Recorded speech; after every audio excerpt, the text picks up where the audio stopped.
નમસ્કાર દર્શક મિત્રો, હું જપન શાહ, કાનમ એક્સપ્રેસ ન્યૂઝમાં આપનું સ્વાગત છે. જોઈએ આજના મુખ્ય અને મહત્વના સમાચાર. ભરૂચ શહેર ખાતે રોટરી ક્લબ ઓફ ભરૂચ અને જય ઝૂલેલાલ હોસ્પિટલના સંયુક્ત ઉપક્રમે મેગા મેડિકલ સહાયતા કેમ્પનું આયોજન કરવામાં આવ્યું હતું.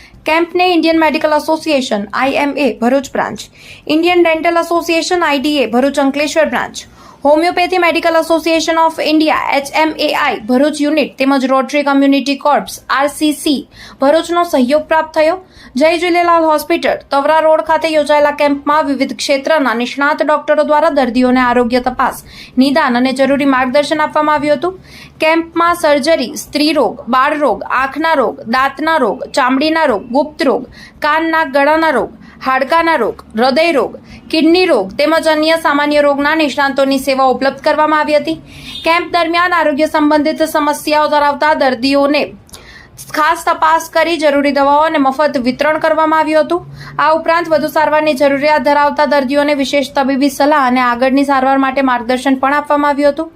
જરૂર જણાય તેવા દર્દીઓ માટે તમામ ખર્ચ આધુનિક પદ્ધતિથી ઓપરેશન અને સારવારની સુવિધા, આ ત્રણેય વસ્તુની માહિતી પણ આપવામાં આવી. આ મેગા મેડિકલ કેમ્પમાં પૂર્વ ધારાસભ્ય અને દીવ અને દમણના પ્રભારી દુષ્યંત પટેલ અને ઝૂલેલાલ મંદિરના સંચાલક સાઈ મનીષલાલ ઠાકોર વિશેષ ઉપસ્થિત રહ્યા. જ્યારે રોટરી ક્લબ ઓફ ભરૂચના project chairman Anish Parikh, rotary club of ભરૂચના પ્રમુખ ભાવેશ હરિયાણી અને સેક્રેટરી અક્ષર મહેતાના જહેમતથી આ મેડિકલ કેમ્પ સફળ બન્યો. આયોજકોના જણાવ્યા અનુસાર સમાજના તમામ વર્ગના લોકોને ગુણવત્તાસભર આરોગ્ય સેવા સરળતાથી ઉપલબ્ધ થાય અને જરૂરિયાતમંદ દર્દીઓને યોગ્ય સારવાર મળી રહે તે હેતુથી આ કેમ્પનું આયોજન કરવામાં આવ્યું હતું. કેમ્પમાં મોટી સંખ્યામાં નાગરિકોએ હાજરી આપી હતી અને આરોગ્ય સેવાનો લાભ લીધો હતો. રિપોર્ટર રવિ સૈયદ, ભરૂચ. પણ જ્યારે એમને ઓપરેશન કે દવાની જરૂર હોતી હોય છે તો સમાજના લોકો જ આગળ આવીને એમની મદદ કરતા હોય. 1994માં અમારા પિતાશ્રી ઓમ પ્રકાશ લાલ સાહેબ, એમને બહુ તકલીફ થઈ હતી કિડનીની. મારા કાકાની કિડની ખરાબ થઈ ગઈ હતી. એ અમેરિકાથી આવી નતા શકતા. ત્યારે અમેરિકાના ડૉક્ટર બદલાની સાહેબ જોડે અમારો સંપર્ક થયો હતો અને એ ફર્સ્ટ કોલ ટુ પ્રેસિડેન્ટ હતા અમેરિકાના. એમને કીધું કે મારી શું સેવા જોઈએ તો અહીંયા આવીને આપું. તો અમે 1994માં પહેલું યુરોલોજી કેમ્પ કરેલો. યુરોલોજી એટલે બહુ મોંઘી સર્જરી થતી હોય છે અને બહુ રિસ્કી સર્જરીઓ બી થતી હોય છે. તો એમને 1994થી આ યુરોલોજી કેમ્પનું આયોજન કર્યું ને અમને અમેરિકાથી ડૉક્ટર બદલાની સાહેબ આખી ટીમ મોકલતા હતા અને અમે ઇન્ડિયા લેવલ પર આ એક સંસ્થા હતી જે આ યુરોલોજીના કેમ્પ કરતા હતા. MP, રાજસ્થાન, મહારાષ્ટ્ર, બધી જગ્યાએ. આ વખતે જ્યારે રોટરી ક્લબના ભાવેશે વાત કરી કે અમારે આવું કેમ્પ કરવું છે તો મેં એમને કીધું આ હોસ્પિટલ જ તમારી છે.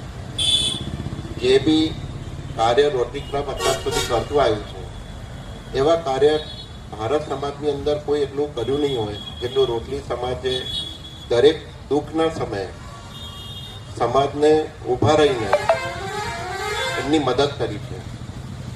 કોવિડ હોય કે સુરતમાં પ્લેગ આવ્યું હોય કે ગમે તે આવ્યું હોય ત્યારે બી રોટરી ક્લબ કાયમ આગળ આવ્યું છે અને એમને કાયમ બધાની સેવા કરી છે.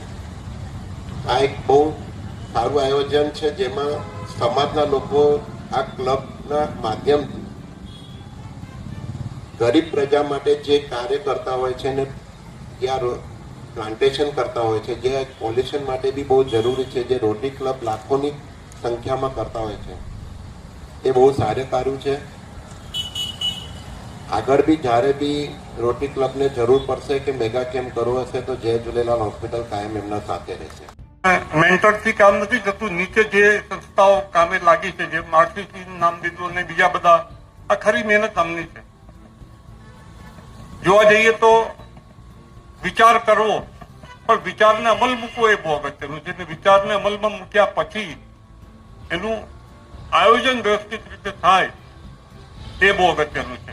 અને એની માટે ઘણા દિવસોથી બધી જ ટીમો એ કામે લાગ્યા. આજુબાજુની જેટલી સેવા વસ્તી છે ત્યાં ખૂબ ગરીબ લોકો રહે છે, એ લોકો અહીં આવીને એમને સારવાર મળે એ ખરેખર આ કેમ્પનો હેતુ છે. મને બરાબર યાદ છે કોવિડ વખતે બહુ વિચાર કર્યો કે જો દવાઓ 2800 થી 3000 રૂપિયાની જો કોઈ બી ડોક્ટર પાસે જાય એટલે પેલું એનું શું કહી શકાય કે 5-6 જાતની દવા લખી આપે, એ દવાની કોસ્ટ લગભગ 2800-3000 રૂપિયા થાય. સામાન્ય માણસ જાય ક્યાં? રોટરી વિચાર કર્યો અને મેડિકલ હોસ્પિટલ કે મેડિકલ સ્ટોર જેવું રોટરી ક્લબમાં ઊભું કરવામાં આવ્યું. મને જણાવતા આનંદ થાય અને સંતોષ થાય કે 6000 જેટલા પેશન્ટને આપણે તે સમયે દવા આપી શક્યા. અને સાથોસાથ કોવિડ વખતે જે રોટરી ક્લબે કામ કર્યું હતું, હું માનું છું ત્યાં સુધી ડોક્ટર મોઢિયા કલેક્ટર હતા અને સવારના એમના ઘરેથી કંઈક કોઈ પ્રોગ્રામમાં જતા હશે, રોટીની અંદર 200 જેટલા લોકો ઊભા હતા દવાઓ લેવા. એટલે સ્વાભાવિક છે કલેક્ટરે ફોન કર્યો મને કે આટલી ભીડ શાની માટે છે રોટરીમાં? મેં કીધું સાહેબ આ દવાઓ અમે લોકો ફ્રીમાં આપીએ છીએ. 2 દિવસ પછી ફોન આવ્યો કે મારી પાસે એક પ્રકારની દવા નથી, તારા કેમ્પમાં છે? મેં કહ્યું છે સાહેબ. તો કે તમે ક્યાંથી લાવો છો? મેં કહ્યું મારી પાસે 50,000 ટેબ્લેટ છે. કહેવાનો મતલબ એ છે કે જે પ્રકારે આખી ટીમ અને સોશિયલ, અમને નથી ખબર, ડોક્ટર એક વાત સાચું કહું તો અમને નથી ખબર પૈસા ક્યાંથી આવે. બંધ કવરમાં નામ વગરના પૈસા કે આ કેમ્પમાં વાપરજો, આ કેમ્પમાં વાપરજો. આ રોટીની ઇમેજ જે છે ને એ આ છે.